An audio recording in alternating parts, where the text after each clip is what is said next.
महान समाज सुधारक, राजनीतिक, भारत रत्न जननायक स्वर्गीय श्री कर्पूरी ठाकुर जी की जयंती पर वहाँ के सत सत नमन करतानी। आ उहे के बारे में दो चार शब्द गीत के माध्यम से कहे के बा, ताई सुनल जा।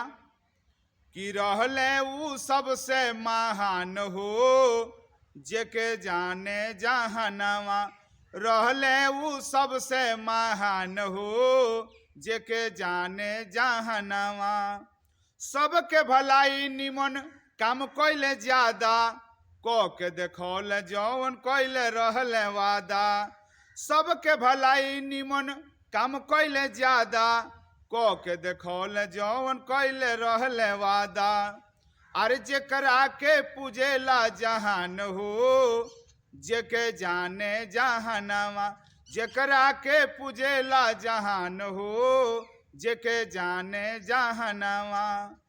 जन तक सेवा कइले रात दिन डट के, कमो में काम कइले सबका से हट के।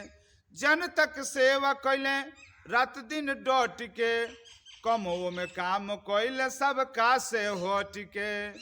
अरे अलगे बा जेकर पहचान हो जेके जाने जहानवा, अलगे बा जेकर पहचान हो जेके जाने जहानवा।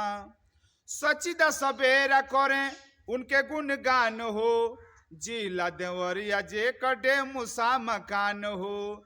सचिदा सबेरा करें उनके गुणगान हो, जिला देवरिया जे कटे मुसा मकान हो।